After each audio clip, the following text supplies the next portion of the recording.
Live at the conclusion of another Ohio State win. We knew it was going to be a battle. Penn State was real on defense, offense not so much. And the Buckeyes, even without a couple key players, found a way to beat Penn State on Saturday afternoon. We're here to instantly react to another Buckeyes win. You are Locked On Buckeyes, your daily podcast on the Ohio State Buckeyes. Part of the Locked On Podcast Network. Your team every day.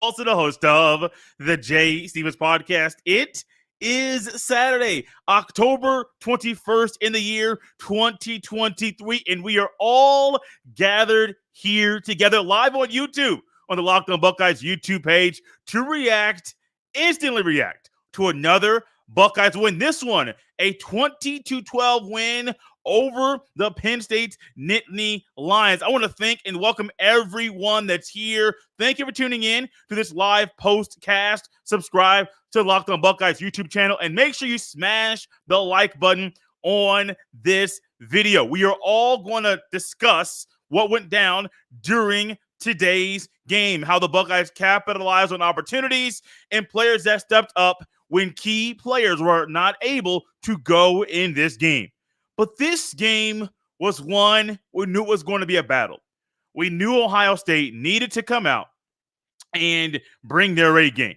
And before we talk about an A game, FanDuel helps us add to our A game and enhance our A game, and especially allows us easy ways to make a little bit of extra money. And this postcast is brought to you by our friends at FanDuel Sportsbook, official sportsbook of Locked On. Make every moment more. Right now, new customers can bet $5 and get $200 in bonus bets guaranteed. Visit FanDuel.com/LockedOn to get started. Didn't want to go any further without discussing FanDuel Sportsbook. But this game, the defenses were insane. We'll talk about the numbers in this game here in a second. But to me, when it came down to the defenses, the offenses, what did this game come down to? One team had Marvin Harrison Jr. The other team did not. Ohio State's defense also was so good once again. Tuimoloau, Jordan Hancock, Dave Shinigmanosin, Jermaine Matthews Jr. making plays, Proctor making plays, Ransom, Sonny Styles. The list goes on and on and on and on and on. This defense came to play on Saturday afternoon. There were some offensive issues, and there were some offensive lapses, and there were some bad throws by Kyle McCord, and there were some things on offense that went well. There was, unfortunately, an injury to an offensive player, even though a backup that we do expected to see in every game going forward. In quarterback Devin Brown, hope that he is A-okay with the ankle injury that he suffered during Saturday's game. But this game, to me, the numbers, it goes to the defense. But when Ohio State needed a spark, and that spark was something that Penn State had no answer for, what was it and who did the ball go to? Marvin Harrison Jr. The Buckeyes offensively couldn't run the ball once again. And it wasn't because of their own issues running the ball, even though we will discuss that once again coming up next week. And it wasn't all because of the offensive line. So I'm not going to say it's the same issues that we have seen before, where it's the offensive line or it is some of the running backs that are back there. Not going that far. Penn State sold out to stop the run. That was clear. One thing they were going to do in that game, they weren't going to allow Ohio State to run the ball. Now, here's what you do if that's your mindset, if that's the decision you make. Well, Ohio State can pass the ball. They pass the ball better than they run the ball. So why would you sell out to stop the one thing that they can't already, that they already struggle to do, and allow them to do the one thing that they can do at a pretty decent clip? It's a very interesting thought here. But the Buckeyes were without Denzel Burke in this game. on defense. Offensively, they were without Trevion Henderson in this game. They were without Emeka Abuka once again in this game. Chip Trayanum started, but didn't really play that much. I didn't really look at his numbers too closely. Chip had 9 carries for 22 yards, 2.4 yards a pop. Nothing to say ooh or ah, that was an amazing performance, but that's what was there.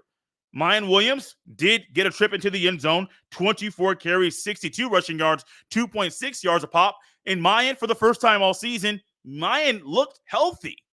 Even game number 1 against Indiana. And I said earlier, Mayan didn't look healthy in warmups in that game. And there was numerous times he's out there on the field, and you could just look like, man, Mayan's missing something. He's not healthy. Well, he was healthy today, and probably against any other defense, Mayan Williams goes smooth off.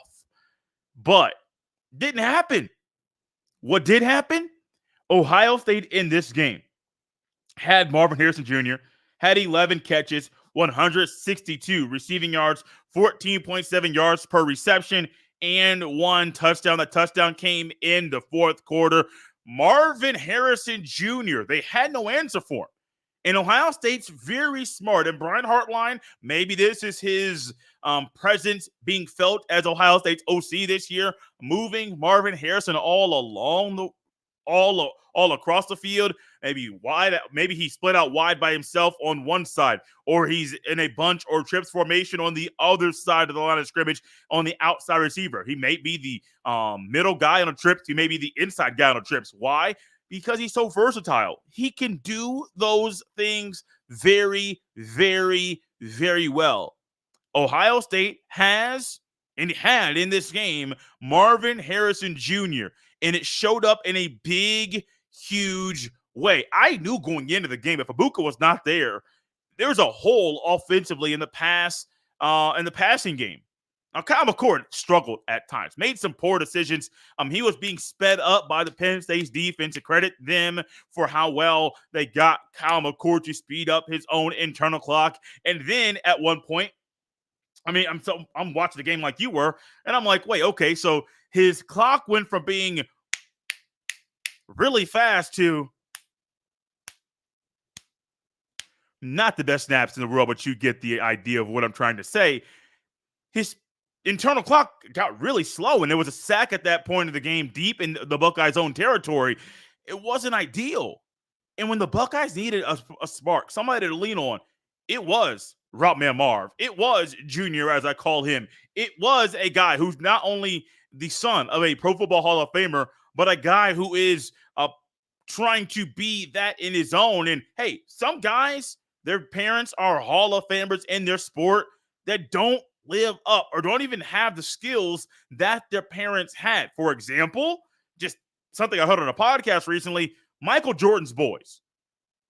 Do any of you know what college they went to? He had 2 of them that played high school basketball. Saw them play one game that was on national television in high school. Do you know what college they went to? Maybe not. Why? Because 1, it's hard to be what your dad was. 2, if your dad's Michael Jordan or Marvin Harrison, it's hard to be what they were. It's hard. Marvin Harrison Jr. is aspiring to be what his dad was on the football field, and even better. And these are the games that you remind everybody, hey, I know what my dad did, but this is what I am doing right now. And Ohio State needed Route Man Marv in a big, big way. 10-6. What do we do? What's going on? The Buckeyes found a way to score again. Not all of them were touchdowns. There are Jaden Fielding field goals that happened in this game, which definitely were felt by what Ohio State needed and how in ways to extend the score quickly. Hey, offense, sometimes when the offense can't score touchdowns, you need field goal kickers to do their job in a great way. Fielding did that on Saturday afternoon. The Buckeyes also capitalized on numerous opportunities, which led them to a win in this contest. What opportunities did the Buckeyes capitalize on? We will discuss those next right here as the Locked On Buckeyes postcast rolls on after the Buckeyes beat Penn State with a final score of 20-12. This postcast is brought to you by our friends at BetterHelp. Sometimes in life, we're faced with tough choices, and the path forward isn't always clear. Whether you're dealing with decisions around career, relationships, or anything else, therapy helps you stay connected to what you really want while you navigate life so you can move forward with confidence and excitement. Trusting yourself to make decisions that align with your values is like anything. The more you practice it, the easier it gets. If you're thinking of starting therapy, give BetterHelp a try. It's entirely online, designed to be convenient, flexible, and suited to your schedule. Just fill out a brief questionnaire to get matched with a licensed therapist and switch therapists anytime for no additional charge. Let therapy be your map with BetterHelp. Visit betterhelp.com/lockedoncollege today to get 10% off your first month. That's BetterHelp, HELP.com/lockedoncollege. This podcast is also brought to you by FanDuel Sportsbook. Snap into action this NFL season with FanDuel, America's #1 sportsbook. Right now, new customers get $200 in bonus bets guaranteed when you place a $5 bet. That's $200 in bonus bets, win or lose. If you've been thinking about joining FanDuel, there's no better time to get in on the action. The app is so easy to use. There's a wide range of betting options, including spreads, player props, over-unders, and more. So visit FanDuel.com/lockedoncollege. Once again, visit FanDuel.com/lockedoncollege and kick off the NFL season. FanDuel, official partner of the NFL. Thank you, everyone who is tuning in live to this Locked On Buckeyes postcast after a Buckeyes win, or if you're catching it in a playback form, either watching it in a playback on YouTube or catching it in the audio form on Apple or Spotify or wherever you get your fine podcast. I'd like to thank everyone for tuning in to this show. Subscribe to Locked On Buckeyes YouTube channel on Apple or Spotify or wherever app you're utilizing to enjoy this great podcast. Also, smash the like button and leave a review as well. So the Buckeyes in this game, just like any game, there are opportunities for you to capitalize on. Sometimes there are opportunities that you create for yourself. Sometimes there are opportunities that the opposition hands you in a crucial moment. And one thing in this game that I like to highlight really quickly that the Buckeyes did so well on defense, 3rd and 4th down, they made sure Penn State would have to do things outside of their selves in this game to convert on 3rd down or 4th down. So I'm not here to say that Penn State didn't have any first downs. They actually had 15 first downs in this game. The Buckeyes had 22. But the final numbers for this game and the efficiency or lack thereof for Penn State on 3rd down, it was clear. And it's a big reason why Ohio State won this game. Penn State on 3rd down was 1 of 16. That's bad. That's atrocious. That's embarrassing. The only 3rd down conversion they had in this game came literally in the final 60 seconds of play. Not final 60 seconds of the 3rd quarter or the first half. No, the final 60 seconds of play. You played over 59 minutes of football, and you got to wait till the final 60 seconds to finally convert your first 3rd down in this game. Kudos, hats off to the Buckeyes defense once again. We talk about it. Story of this team all season long is the defense. We have so many things and talking points to talk about with the offense, but the biggest story and the best unit overall, top to bottom, from the front to the trenches with the D-line to the back with the safeties, no matter if it's Ransom or Proctor roaming the back half of that secondary, the best unit on this team, biggest story all season, continues to be the Buckeyes defense. On 4th down, were they any better? Percentage-wise, yes. They only had 3 opportunities, or only took 3 opportunities to convert on 4th down. Penn State was 1 for 3. So 2 for 19. Penn State converting on 3rd and 4th down. Hey, we don't always clap on this show, especially the postcast. But this defense is real, man. This defense is insane. I'm going to go back and look at some more numbers here just to talk about, once again, what the Buckeyes are doing defensively this season, and it showed up once again in this game. The Buckeyes held Penn State, and I heard Katron Allen, Nicholas Singleton, really good, phenomenal running backs, and that's true. Not going to knock what I've heard. But man, Nicholas Singleton, 9 carries for 48 yards, 5.3 yards a pop. Okay, cool. Katron Allen, 9 for 26, 2.9 yards a pop. Okay, cool. Total, the total yardage does take into effect the negative sack yardage that Drew Aller felt in this game. 49 total rushing yards for Penn State in this game. And I always look back at what the Buckeyes have done defensively in this season. Go back to the game log for the year. The Buckeyes, once again, that's the lowest output they have ever allowed a team all season. Penn State's number 7 in the country, which is good. I still think they're a top 10 team. I'm not going to knock that. I'm not going to say they're not. Penn State, Ohio State's just different. But if a defense like this is going to capitalize on an opportunity, hey, if you're going to hold a team to under 50 rushing yards for the first time all season, and it's against a team that is one of the best in your own conference, one of the best in the countries, not countries, not plural, singular, hats off to you. Also, this pass defense once again held another quarterback to under 200 total passing yards. Drew Aller in this game. I don't have his passing percentage in front of me, but it is not good. 18 for 42. You can do the math. 191 passing yards, 1 touchdown, 4.5 yards per completion. Once again, the Buckeyes held another quarterback to under 200 total passing yards in a game. The only team, once again, that has over 200 passing yards on Ohio State's defense, Western Kentucky. And that was a blowout. That was one where you're throwing quicker than you want to the entire game. Western Kentucky, 204 total passing yards in this game. Now, Austin Reed at 207. The backup came in and had some little negative yards to bring down the total pass yardage in that game. But Sam Hartman, Talea Tagovailoa, doesn't matter. Even a week ago, Hudson Card was bad. Drew Aller didn't look that good either. Like, I keep hearing people say Drew Aller this, Drew Aller that. We even heard Zach Seiko of Locked on Nittany Lions say Drew Aller is a future first number 1 overall pick. And I didn't see it. I'm not saying that. I will not say it's not going to happen. But today, Saturday in the shoe, I did not see that. But also, the Buckeyes defensively gave the offense numerous times and numerous opportunities to capitalize on opportunities on good field position. We got the JT Tuimoloau sack. He also later on in the fourth quarter hit Drew Aller's arm on 4th and 3 to turn the ball over, turnover on downs, gave the ball back to the Buckeyes offense, and I do believe that led to another touchdown.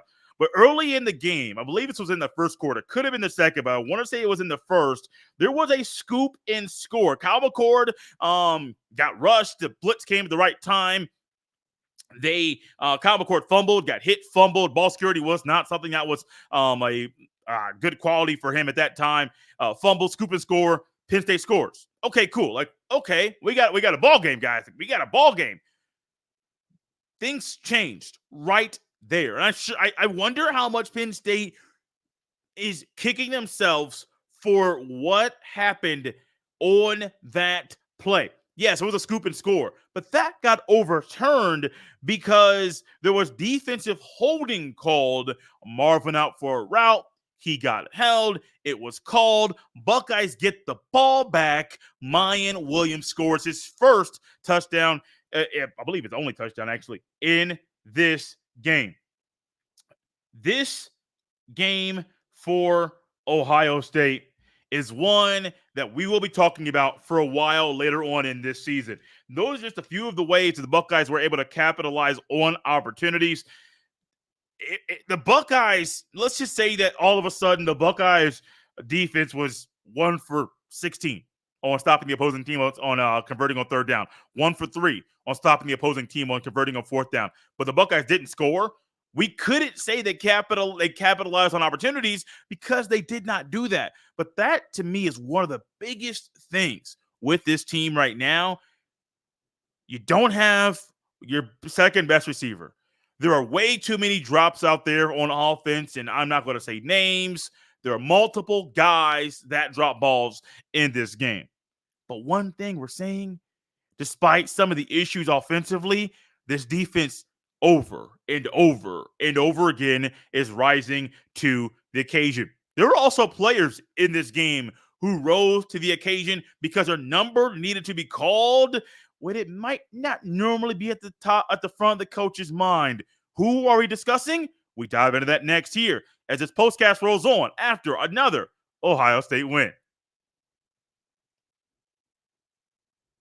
This postcast is brought to you by our friends at Birddogs. The weather outside, it's one of those times of year where it's going to be a little bit warmer at times. It was definitely cooling off. Some people like to wear shorts around the house, or maybe you're a shorts guy, you're a pants guy, but no matter what, you want to be comfortable. And our friends at Birddogs allow us and help us accomplish that goal. Birddogs stretch khaki shorts are designed to fit slimmer through the thigh and leg, giving you a truly sculpted look. Birddog shorts do the exact same thing as Lululemon, but fit way better. Birddogs uses anti-stink, sweat, wicking fabric that keeps you cool and dry all day long. Go to birddogs.com/LockedOnCollege or enter promo code LockedOnCollege for a free white tag hat with your order. That's birddogs.com/LockedOnCollege or use promo code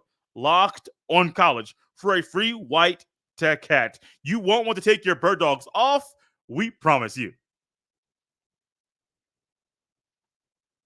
Thank you, everyone, for tuning in to this Locked On Buckeyes postcast after an Ohio State win. Buckeyes beat Penn State 20-12.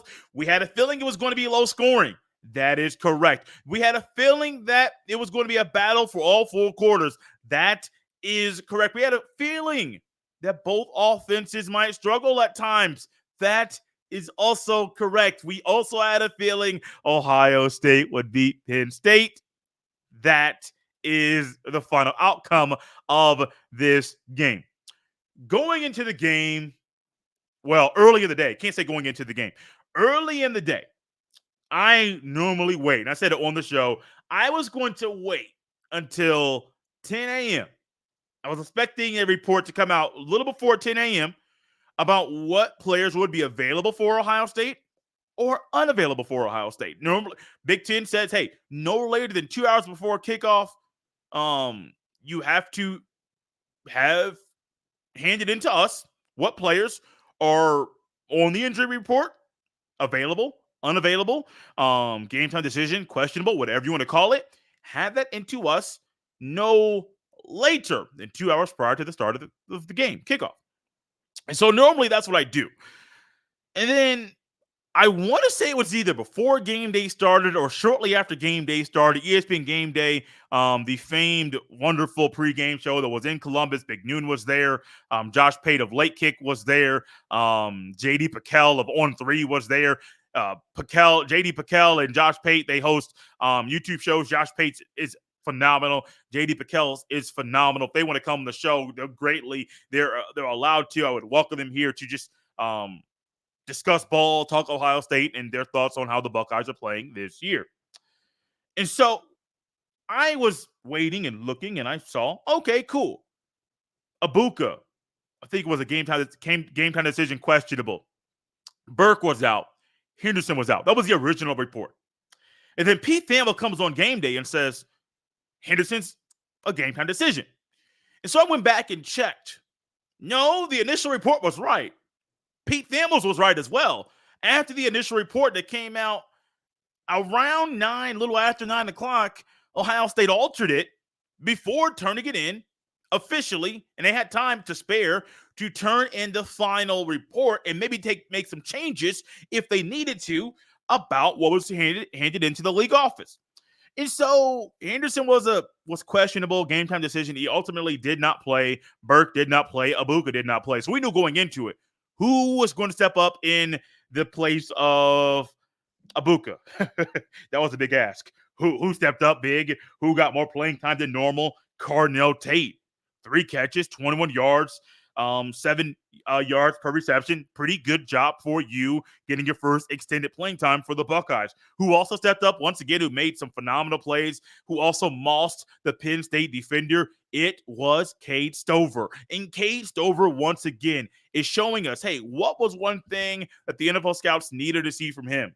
Win in one-on-one situations. Win your one-on-one battles. Yes, we know you can run the routes well, but how well do you win in one-on-one situations? And Cade Stover showing us over and over and over. You put him in a one-on-one with anybody, he is going to have a chance to come down with that ball and win that battle. It happened in this game once again. But let's go to defense. Yeah, Abuka, Henderson, Mayan Williams being healthy is great. I still would have loved to see Dallin Hayden in this game. Dallin did not have any playing time. I don't believe I saw him on the field on any offensive snaps at all in this game. And after a week ago, you would have thought Ryan Day would have been compelled to put number 5 into the game to call his number. That did not happen. I am still confused by that decision. But let's go to the defense. Defensively, when you say Denzel Burke is out, what do you think? Well, Jordan Hancock, Jair Brown, or Jermaine Matthews Jr., one of the 3 are going to get more playing time in this game. Jordan Hancock's already in the game plan on defense automatically. Sonny Styles, Hancock generally rotate a little bit. What do we find in this game? Sonny Styles is out there a lot. Actually, most of the time. I don't know how much, if at all, he came off the field. Jordan Hancock bumped out to outside defender, outside the corner, and played a phenomenal game. Absolutely phenomenal. Davidson Igbinosun, different, bigger role as well. Phenomenal game. Actually, should have had a pick, maybe 2 in this game. Literally the one over the middle where it hit both of his hands and he just and it went down. I'm like, hey, bro, catch the ball. Get you a pick in a shoe. It means a little bit more than doing it down there in Ole Miss. I know if you're a Southeastern Conference fan listening to this, you might say, Jay, do you know what you're saying? That getting a pick in the shoe is a whole lot different than doing it down there at Ole Miss? I know what I'm saying. And I believe the words coming out of my mouth. I also believe the words that are about to come out of my mouth about the Buckeyes defense. I just mentioned Jair Brown being one of the 3 guys that might see more playing time. Jermaine Matthews Jr., man, the freshman is playing some good ball right now. This young man is showing everybody, hey, he might be a freshman in classification, but he is not playing like a freshman at Ohio State this year. Jermaine Matthews Jr., let's just say Burke leaves, goes to the NFL next year. I am comfortable. Give Matthews Jr., that is a full offseason in Columbus. I am comfortable with that young man being a starting corner next season. That is assuming that Denzel Burke leaves. I don't know if he's going to leave or not. Just being honest with you. He's playing like he's a future first-round pick. I don't know if he's leaving, though. And I could see Tuimoloau, Sawyer, Mike Hall Jr., Tylee. I can see a lot of these guys. Now, I do believe Ike has to leave. I don't know exactly. I have to look at classifications, who played during COVID, all that stuff. I do believe still Chambers has to leave. There's so much going on. But, back to Junior. Matthews Jr., that is. He's playing good ball, man. And when his number was called upon due to injury to play a little bit more, he played good ball for Ohio State. Thank you, everyone, for coming in, tuning in to this Locked On Buckeyes postcast after Ohio State beat the Penn State Nittany Lions to improve their record. I believe we are at the 7-0 mark this year. Next week, it's a night game against against Wisconsin and Madison at Camp Randall. It's going to be wild. It's going to be on NBC, not on the NBC product of Peacock, but no, it's going to be on NBC, 7:30 p.m. Eastern time. I'm excited for that one. We'll have another postcast after that Buckeye game as well. The rest of the games on the schedule: Wisconsin, Rutgers on the road in Piscataway, New Jersey. And then you have Michigan State at home, another night game on NBC. Oh, it's gonna be embarrassing. Then you have Minnesota at home, I believe, and then you go on the road to Ann Arbor, the final regular season game, Thanksgiving weekend. And then if all goes right, like we want it to, the Buckeyes will be playing in Indianapolis, Indiana, Lucas Oil Stadium for a chance to win the Big Ten championship. If it's Iowa, got a good defense.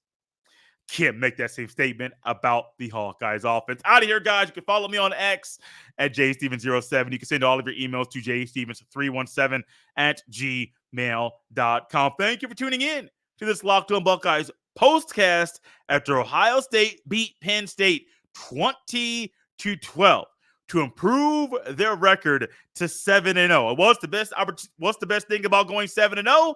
An opportunity to go 8-0. Don't always close the show out like that, but it seems fitting when you beat the number 7 team in the country. This has been the Locked On Buckeyes postcast after an Ohio State win. I'll see you next time.